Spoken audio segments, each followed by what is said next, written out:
अब राहुल गांधी का नेतृत्व ही तृणमूल कांग्रेस को और ममता बनर्जी को बचा सकता है।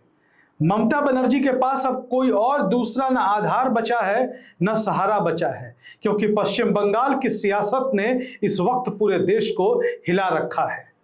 आज के इस वीडियो में हम पूरी पड़ताल करेंगे कि अगर ममता बनर्जी को बचना है सियासी तौर पर, ममता बनर्जी की पार्टी तृणमूल कांग्रेस को और तृणमूल कांग्रेस की राजनीति को जिंदा रखना है, तो राहुल गांधी के नेतृत्व पर उन्हें भरोसा जताना पड़ेगा, दूसरा कोई रास्ता नहीं है। नमस्कार, पॉलिटिकल थर्मामीटर में आपका स्वागत है। मैं हूं सिमरनजीत सिंह आपके साथ। दरअसल इस देश में चुनाव हम सबने देखे और बहुत सारे चुनाव देखे, कई राज्यों के देखे, केंद्र के देखे और विधानसभा से लेकर लोकसभा, नगर निगम से लेकर पंचायतों तक के चुनाव देखे। लेकिन जो चुनाव 2026 में पश्चिम बंगाल का हुआ, वैसा चुनाव तो देश में न कभी हुआ था न कभी देखने को मिला। चुनाव से ठीक पहले जो पूरी सरकारी मशीनरी है केंद्र सरकार की, चुनाव आयोग से लेकर सारा कुछ, उसने पश्चिम बंगाल में जो अपना रूप दिखाया, जो चेहरा दिखाया, उसने बता दिया कि भारत कितना बड़ा लोकतंत्र है और भारत में लोकतंत्र का भविष्य क्या है। लेकिन जब चुनाव नतीजे आए, नतीजे तो आ गए और हार जीत होती ही रहती, हार जीत हो गई, जो होना था वही हुआ। और आज देखिए क्या स्थिति है कि पश्चिम बंगाल के तमाम विधायक और सांसद तृणमूल कांग्रेस के भारतीय जनता पार्टी के दरवाजे दरवाजे जा रहे हैं, द्वार पर खड़े हैं, कुछ दस्तक दे चुके हैं, विधायक तो दस्तक दे दिए, अब सांसदों की बारी है। 20 सांसद लगभग बताए जा रहे हैं जो भारतीय जनता पार्टी के द्वार पर जाके खड़े हैं कि हमें ले लो बाबा, हमें ले लो, अपनी पार्टी में हमें मिला लो। ये कितनी शर्मनाक बात है। जीत कराए ममता बनर्जी के नाम पर, जीत कराए तृणमूल कांग्रेस की विचारधारा पर, जीत कराए सेक्युलरिज्म के नाम पर, और भारतीय जनता पार्टी की गोद में जाकर के बैठने के लिए ऐसे बेकरार हैं जैसे एक छोटा सा मासूम बच्चा अपनी मां की गोद में बैठने के लिए तड़प उठता है और अपने पिता के कंधे पर चढ़ने के लिए बेकरार हो उठता है। क्या स्थिति है ममता बनर्जी की पार्टी की। बात करेंगे आज अधीर रंजन चौधरी की भी। अधीर रंजन चौधरी ने ही इस बात को कहा है, उन्होंने ही बयान दिया है कि राहुल गांधी का नेतृत्व ही टीएमसी को बचा सकता है। अधीर रंजन चौधरी पश्चिम बंगाल के बड़े नेता हैं, केंद्र सरकार में मंत्री रहे हैं, सांसद रहे हैं, पश्चिम बंगाल कांग्रेस के अध्यक्ष रहे हैं। ये वही अधीर रंजन चौधरी है जो लगातार ममता बनर्जी की राजनीति और उनकी पार्टी के खिलाफ मोर्चा संभाले रहते थे। और तृणमूल कांग्रेस के लोग क्या कहते थे कि अधीर रंजन चौधरी तो भाजपा का एजेंट है, ममता बनर्जी कहा करती थी कि तो बीजेपी का स्लीपर सेल है। लेकिन स्लीपर सेल अधीर रंजन चौधरी नहीं, स्लीपर सेल तो तृणमूल कांग्रेस के विधायक और सांसद निकल गए ममता दीदी। ममता बनर्जी का राजनीतिक इतिहास दूसरी पार्टियों को तोड़ने का रहा और सबसे ज्यादा उन्होंने कांग्रेस और लेफ्ट को तोड़ा और कर्म लौट कर उनका आ रहा है। अधीर रंजन चौधरी, याद कीजिए कि कितने बड़े नेता थे पश्चिम बंगाल के, लगातार एमएलए भी होते रहे, एमपी भी होते रहे।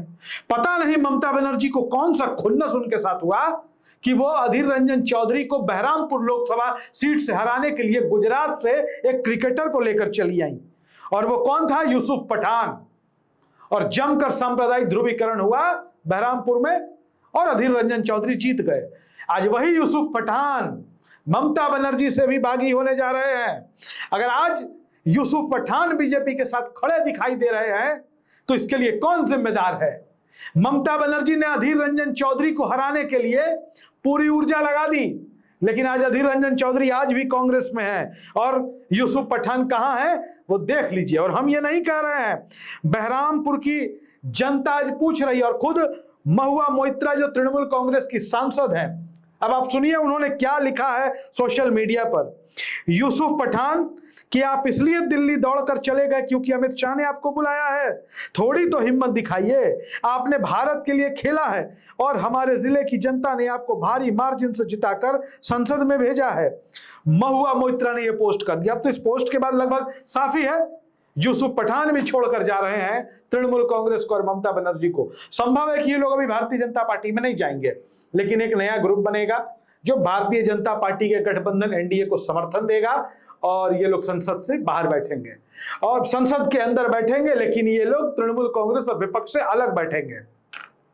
और ऐसी स्थिति में आप समझिए भारतीय जनता पार्टी की राह कितनी आसान हो रही है। अगर आज वही बंगाल में अधीर रंजन चौधरी उस सीट से सांसद होते तो वो छोड़ के नहीं जाते, लेकिन आप यूसुफ पठान को लेके आई थी। आज कहां है यूसुफ पठान? लोग बताते हैं कि कई मामले, चूंकि गुजराती हैं, कई मामले इन लोगों पे है, तो बचना भी है सरकार से।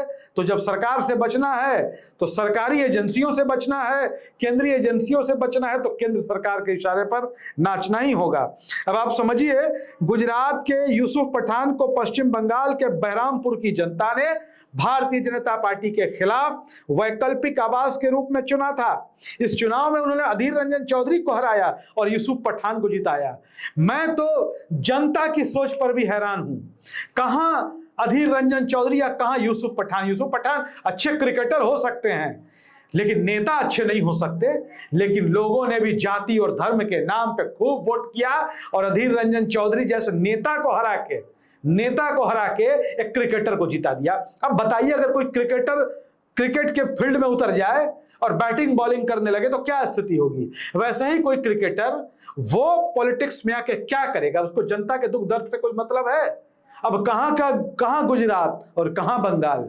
लेकिन ममता बनर्जी को तो बड़ा मजा आ रहा था, क्योंकि अधीर रंजन चौधरी को हराना था, उनको निपटाना था। लेकिन अब वही गुजरात ममता बनर्जी की राजनीति को पूरी तरीके से मसलने पर लग गया है। अब आपको कुछ और बातें बताता हूं। दरअसल ममता बनर्जी की राजनीति जिस तरह की थी और तृणमूल कांग्रेस के तमाम नेताओं पर जिस तरीके के अत्याचार की, अराजकता के, लूटमार की खबरें आ रही हैं, अब नहीं लगता है, ये सच्चाई है, कठोर सच्चाई है, कि पश्चिम बंगाल की सियासत में कभी अब तृणमूल कांग्रेस की एंट्री हो पाएगी। हालांकि तृणमूल कांग्रेस ने फिर भी 40% से ज्यादा वोट बटोर लिया है। अब हो क्या रहा है कि जितने भी लोग जिनको सत्ता के साथ रहना है वो एनडीए के साथ जा रहे हैं। हम तृणमूल कांग्रेस के नेताओं की बात नहीं कर रहे हैं। तृणमूल कांग्रेस के नेता छोड़कर बीजेपी के साथ जा रहे हैं। लेकिन जो कार्यकर्ता हैं, जो धर्मनिरपेक्ष विचारधारा के समर्थक हैं, जो गांधी और गोडसे की लड़ाई में गांधी के साथ खड़े हैं, वो एक एक करके 10-20 की संख्या में लगातार कांग्रेस का झंडा थाम रहे हैं और कांग्रेसी बन रहे हैं। यानी कि तृणमूल कांग्रेस के नेता जा रहे हैं बीजेपी में, कार्यकर्ता जा रहे हैं कांग्रेस में।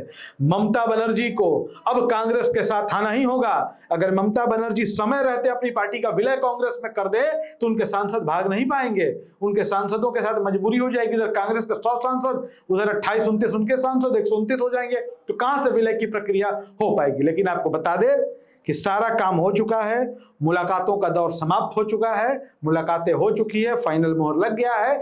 20 सांसदों की संख्या बताई जा रही है, लेकिन टीएमसी की तरफ से कहा जा रहा है 20 हो ही नहीं सकते। गलत आंकड़ा है। लेकिन आंकड़े गलत हो या सही हो, तृणमूल के सांसद बीजेपी के नेताओं के साथ, बड़े नेताओं के साथ दिखाई दे ही रहे हैं। बाकी ओम बिरला लोकसभा के स्पीकर हैं और वो कितने निष्पक्ष और ईमानदार हैं ये पूरा देश जानता है।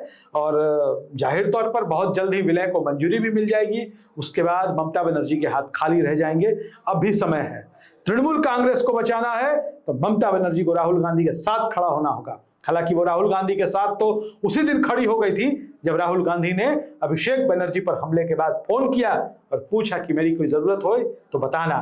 क्या अभिषेक बनर्जी को इलाज की जरूरत है? अगर कोलकाता का कोई अस्पताल, बंगाल का कोई अस्पताल उनको इलाज करने को तैयार नहीं है, भर्ती करने को तैयार नहीं है, तो आप बताओ, मैं बेंगलोर में इलाज करा दूं, हैदराबाद में करा दूं, आप जहां भी बोलोगे मैं उनका इलाज करा दूंगा। तो जब राहुल गांधी ने अपना दिल बड़ा कर दिया है, सोनिया गांधी ने आपको बगल में बैठा ही लिया है, तो ममता दीदी देर मत करिए, कांग्रेस के साथ आइए, क्योंकि आपने कांग्रेस के साथ ही शुरुआत की थी। आपका राजनीतिक जन्म कांग्रेस से ही हुआ है। आप कांग्रेस में नीचे से ऊपर तक गई थी, एक बार फिर मौका है। अब आप कांग्रेस को नीचे से ऊपर ले जाइए पश्चिम बंगाल में, क्योंकि पश्चिम बंगाल की सियासत अब बदल गई है। पश्चिम बंगाल में अब क्षेत्रीय दलों के लिए कोई विकल्प नहीं दिखाई दे रहा है। भारतीय जनता पार्टी के सामने कांग्रेस ही खड़ी होगी बंगाल में, क्योंकि बीजेपी भी राष्ट्रीय दल है, कांग्रेस भी राष्ट्रीय दल है। फैसला अब आपको करना है कि अब आपको कैसी राजनीति करनी है। क्या बहुजन समाज पार्टी बन जाना है या फिर मुख्य धारा की राजनीति करनी है? धन्यवाद।